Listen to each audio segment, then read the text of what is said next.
तो जैसे 2D में सर्कल होगा वैसे 3D में स्फेयर होता है। तो 2D सर्कल में अपन ने जो बात की है वो तो बहुत सारी है, लेकिन यहाँ पे मेनली अपन सेंटर और रेडियस की बात करेंगे। तो जैसे 2D में मैंने बात की है कि आपको किसी भी सर्कल की इक्वेशन लिखनी है तो दो चीजों की नीड होती है, एक तो सेंटर और एक रेडियस। वैसे 3D में भी सेम बात होगी कि आपको दो चीजों की नीड होगी सर्कल इसके स्फेयर के लिए, एक तो आपको चाहिए इसका सेंटर और एक ही चाहिए रेडियस। रेडियस को मैं कैपिटल R से डिनोट कर रहा हूँ और सेंटर सपोज करो आप एक बार के लिए अपन लिख लेते हैं कि सर्कल का जो सेंटर है उसका पोजीशन वेक्टर मैंने मान लिया वेक्टर ए।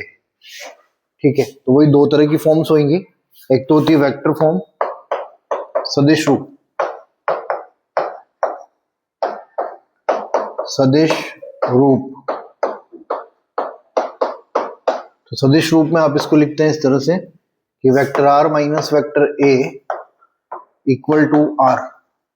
ये R जो है एक तरह से यहाँ पे रेडियस नहीं, रेडियस वेक्टर लिया जाता है। तो जब यहाँ पे लिखोगे तो रेडियस वेक्टर आप लोगे, तो यहाँ देखें एक बार वेक्टर R क्या होता है, small vector R position vector of dimension, विमाओं का स्थिति सदिश, जहां पे आप लिखते हो xik plus yjk plus zkk।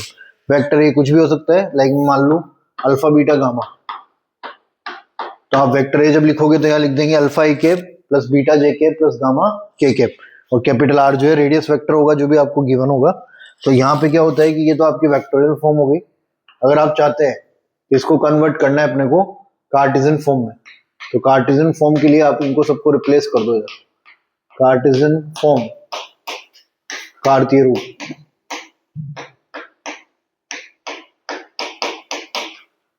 देखना भी जो भी आपके पास वेक्टर्स हैं उनको सबको यहाँ रिप्लेस कर दें। तो रिप्लेसमेंट करोगे तो वेक्टर R तो हो गया xik plus yjk plus zkk minus vector A अपन लिख सकते हैं alpha i cap plus beta j cap plus gamma k cap, और मैग्नीट्यूड ऑफ वेक्टर R की जगह वेक्टर R ही एक बार में लिखता हूँ।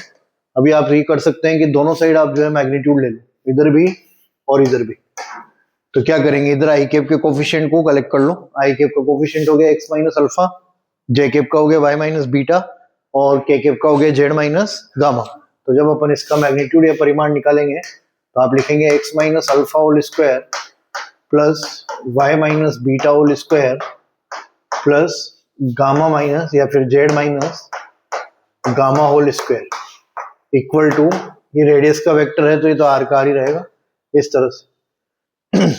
तो अभी दोनों साइड स्क्वायर कर दें तो आपको सेम सर्कल जैसी इक्वेशन मिलेगी, x minus alpha square plus y minus beta whole square plus z minus gamma whole square equal to R square. तो ये सेम वही सेंटर ऑफ सर्कल की जैसी बात हो गई। सर्कल में आप लिखते हैं x माइनस अल्फा का whole square plus y minus beta whole square equal to radius square. इसकी बात पे वापस आएंगे अपन। सबसे पहली बात, जैसे अगर तुम्हें ध्यान रहे तो हमने सर्कल में बात की थी कि अगर होमोजेनियस इक्वेशन जो अपन ने पूरी लिखी थी वो सर्कल को रिप्रेजेंट करे तो अपन ने सर्कल में ये इक्वेशन लिखी है ax square plus by square plus 2gx plus 2fy plus c equal to 0। तो वहां स्टार्टिंग में अपन ये बात करते थे कि अगर ये सर्कल को रिप्रेजेंट करे तो इसके लिए a should be equal to b, a और b दोनों क्या होने चाहिए, बराबर। a और b बराबर होने के साथ साथ मैंने तुम्हें कहा था कि बराबर हो और साथ में 1 भी हो। कहने का मतलब आप इन कोफिशिएंट्स को इक्वल होने के साथ साथ 1 भी बनाओगे। जैसे मान लो यहाँ 3 है और यहाँ भी 3 है तो 3 3 होने से सर्कल तो हो गया, लेकिन अगर आप सेंटर और रेडियस लिखना चाहते हैं तो आप पहले इसको a या b से डिवाइड कर लोगे तो आपको ये इक्वेशन मिलेगी 2gx plus 2fy plus c equal to 0। तो हमने यहाँ पे लिखा था कि centre of circle will be minus G comma minus F and radius जो है वो होगी आपकी root over G square plus F square minus सी।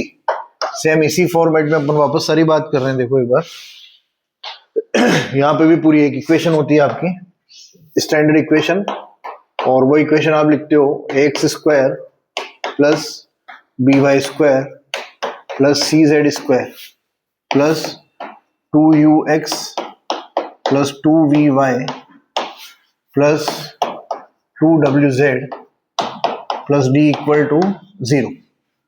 यहाँ देखें, ये जैसे 2gx 2fy लिया था वैसे अपन यहाँ लिख रहे हैं 2ux और 2vy। ये स्टैंडर्ड होते हैं uvw बुक्स में और आपको एग्जाम में भी ये स्टैंडर्ड मिलेंगे, तो अपन uvw लेते हैं, बाकी कांस्टेंट कोई सा भी चलेगा। तो यहाँ भी फर्स्ट कंडीशन ये है कि a और b और c ये तीनों बराबर होने चाहिए, इक्वल हो, तब जाके ये इक्वेशन सर्कल स्फेयर को रिप्रेजेंट करेगी। सेकंड बात, वही आप अगर सेंटर और रेडियस लिखना चाहते हैं तो सबसे पहले इनको 1 1 1 बनाओगे, तो स्फेयर की इक्वेशन हो जाएगी x square plus y square plus z square plus 2ux 2vy 2wz plus d equal to 0। ये होने के बाद अभी आपको क्या करना है, सेंटर और रेडियस लिखनी है। तो सेंटर और रेडियस के लिए देखो, अगर आप सेंटर की बात कर रहे हैं, केंद्र, तो केंद्र यहां से लिखेंगे -u -v और -w, और रेडियस त्रिज्या root over u square plus v square plus w square minus d। तो यहां से आप सेंटर और रेडियस कैलकुलेट कर सकते हो। एग्जाम्पल के लिए देख लो भले,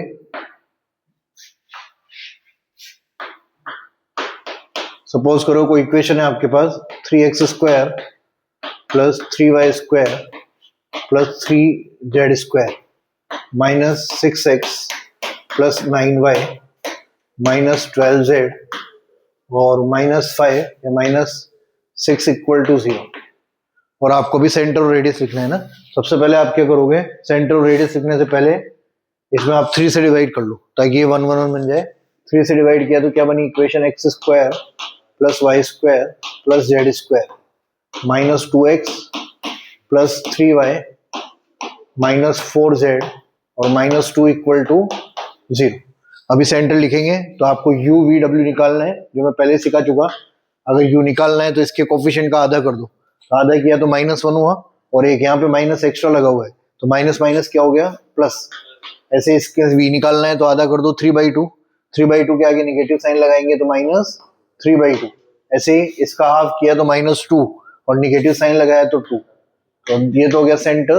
अगर आपको रेडियस निकालनी है तो रेडियस हो जाएगी रूट ओवर जी स्क्वायर यानी कि 1, एफ स्क्वायर हो गया 9/4 प्लस मतलब u square plus v square plus डब्ल्यू स्क्वायर और माइनस डी, डी का मतलब माइनस माइनस कितना हो गया +2। तो अब यहाँ देखें 1 + 4 5, 5 + 2 7, एलसीएम लोगे 4 तो 4 इधर आएगा, 7 4 28, 28 + 9 हो गया 37।